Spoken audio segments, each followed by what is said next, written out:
È da anni che il rally unisce la realtà di Varese con la realtà di Busto Arsizio. Ma perché Busto è unita a Varese? Perché certamente una grande mano la dà la coppia formata da Mario Magugliani, non solo sponsor ma anche apripista ufficiale, e Gianmario Gallazzi che abbiamo qui con noi. Buongiorno a tutti.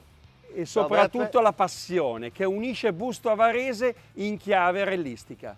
È un po' di anni, da quando ero un ragazzotto che ho iniziato a fare questo mestiere, il meccanico in officina, e da lì nasce, ho cominciato con Massimo, ricordo il mio ex titolare, che aveva tra i suoi clienti Mauro Miele, e di conseguenza da lì abbiamo cominciato a fare il garzone Di bottega, dall'officina, e poi abbiamo cominciato a fare i primi rally, mi sembra nell'84, maggio, giugno, ricordo che faceva caldo, con Mauro, e da lì lui era già un personaggio top ai tempi, e da lì piano piano la passione ha portato a essere qui al giorno d'oggi. Ecco, in tempi recentissimi, questa unione di Busto con Varese per organizzare proprio Sì, è stato nel Rally dei Laghi. 2008-2009, ero stato invitato alla Renault Italia all'Exciting Day di questa vettura, e ho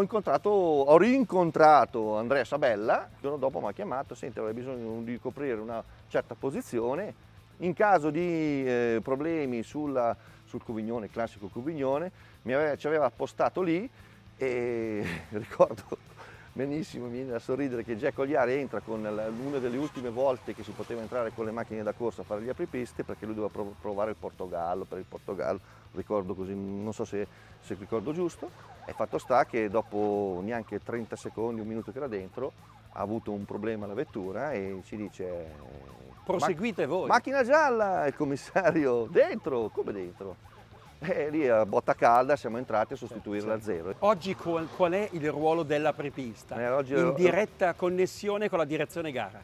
Assolutamente sì, perché sei in contatto col track e siamo in contatto con la direzione gara. Noi siamo direttamente al direttore di gara, non ci sono subalterni, cioè proprio noi siamo responsabili diretti, diciamo i suoi occhi, in poche parole. Pochi minuti prima della partita della prova speciale transitate voi per garantire la sicurezza logistica. Allora, noi con la 00 transitiamo, mi sembra, mezz'ora prima, la 0 transita un quarto d'ora prima, e prima di noi c'è la triplo, prima ci sono tutte le macchine della sicurezza, dell'organizzazione, la questura, i vigili, tutte le forze competenti che servono per far sì che la gara si svolga in totale sicurezza. Un giudizio tuo finale? La prestazione è sempre crescendo, sebbene con tutti gli anni che ci sono le traversie sia economiche che anche adesso Covid abbiamo un problema in più, invitiamo la gente a stare, per cortesia, gentili, far andare la testa, non facciamo gli assembramenti inizio prova, fine prova, parchi chiusi, roba del genere, perché purtroppo il protocollo prevede la sospensione della gara. Quindi ben chiare queste cose.